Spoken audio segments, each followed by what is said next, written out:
Hey guys, welcome back to AV Squared Woodworking. Today I'm going to hand rub this polyurethane finish on this maple countertop.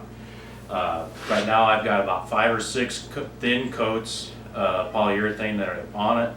It has dried for roughly a week, and all I'm going to use today is some polyol socks. I've got soap and water and steel wool. Stick with me and let's see what it turns out.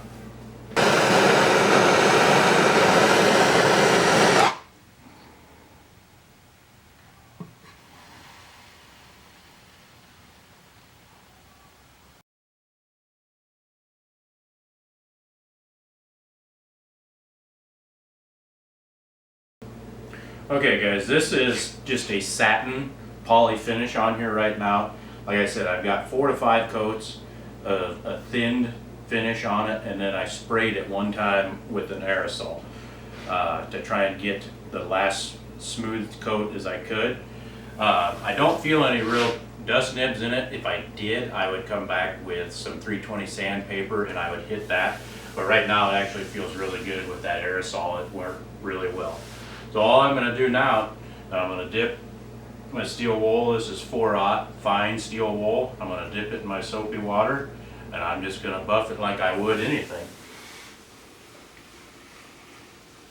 It's going to kind of work in circular motions. The scratches the steel wool is going to leave are going to be fine enough that you're not going to be able to see it. My final pass with it, I will go with the grain, try and help hide any scratches if there is any. Just going to kind of work with it.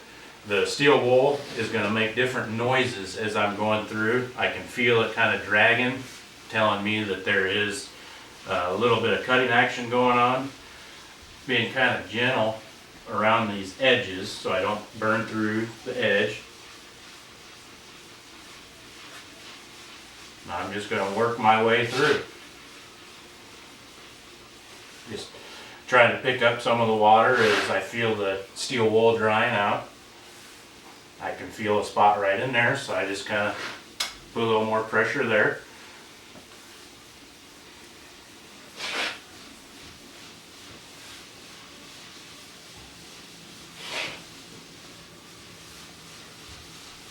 Again, I'm going to be a little careful around these corners. I'm not applying a ton of pressure, but there is some.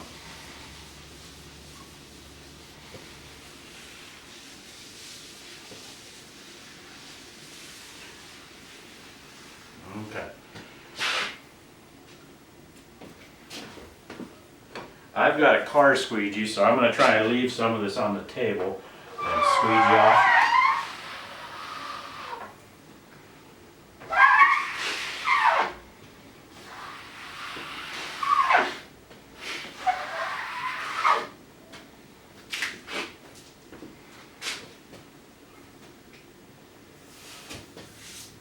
And that makes a huge difference, guys. You can really feel it, can see it.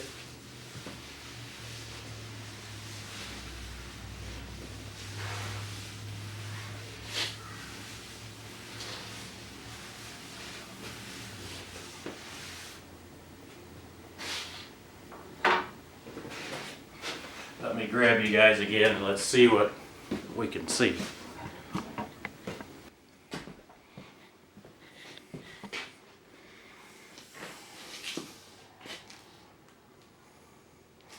There's where it's been done, and over here has not. You can see it's a little more hazy. Okay guys, I'm going to go ahead, I'm going to finish rubbing this whole table. I'm going to continue in my fashion. If I was going to go for an actual high gloss finish on this table, I would end up using a Scotch-Brite pad after the steel wool, and then you could actually look at going from the Scotch-Brite pad into an automotive grade polishing compound. You could use a rubbing compound to start if you had some deeper scratches, or if you wanted to forego the steel wool, you could go with the rubbing compound, and then you could actually put the polishing compound on top. I'm going to go ahead, I'm going to finish up with the steel wool, and I'll be right back, and I'm going to get out the Johnson's paste wax and I'm going to rub that as the very final coat on this.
Okay guys, kind of as a final step, what I'm going to do just to put one more protective coat on here is I'm going to use a little bit of Johnson's paste wax.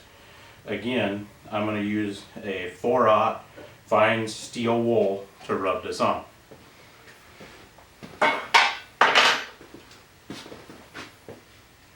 Just going to put a little bit. It doesn't take a whole lot. I've used this piece for polishing all my equipment in here, my table saw, my bandsaw.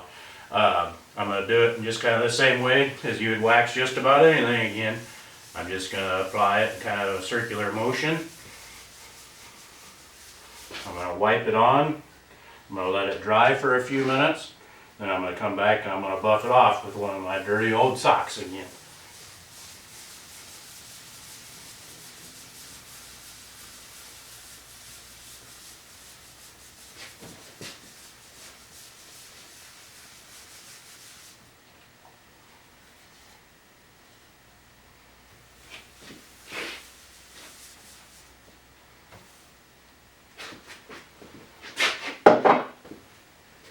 Got some junk in my steel wool here.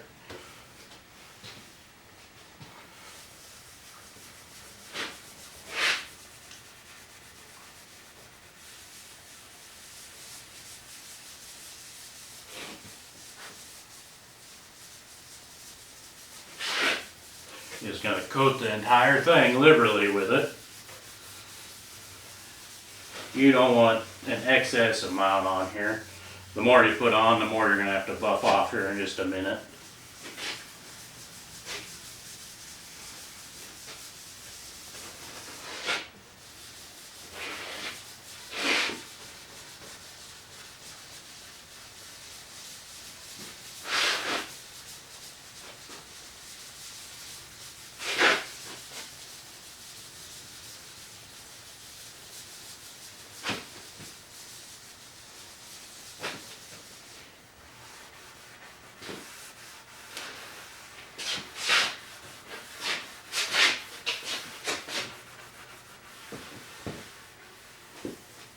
A little bit of history on the maple I'm using here.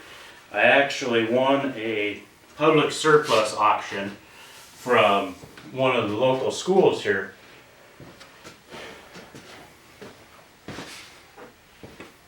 And in that auction was a truckload, basically a pickup truckload full of old maple laminated school desks. It took me a lot of work to get them to this point, obviously, but I won that auction for, you know, $30, I think. I spent about as much in fuel to go get them as anything.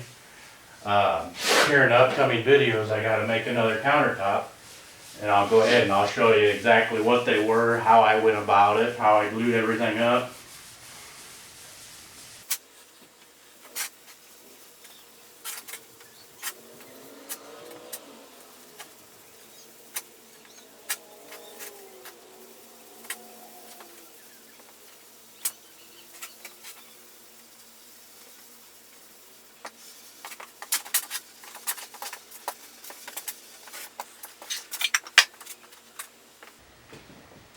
Okay, and usually on a project this size where it takes you a little longer to put the paste wax on, usually the other side is about dry, ready to be buffed off by the time you get back to it. So I'm gonna go ahead, I'm gonna use dirty old sock again here, and I'm just gonna buff this stuff right back off.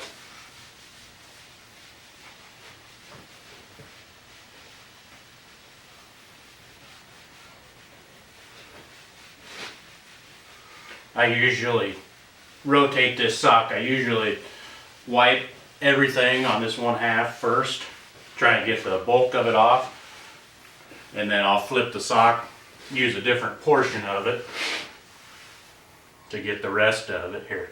So now I flipped it, and now the rest of it should be able to come right off.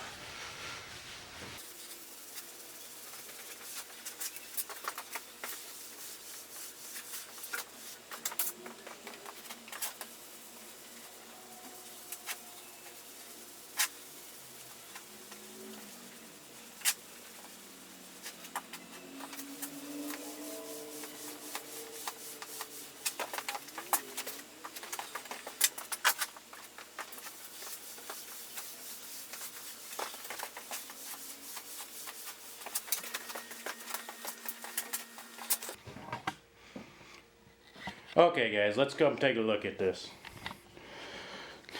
Again, I got 4, 5, 6 coats or so of polyurethane on this.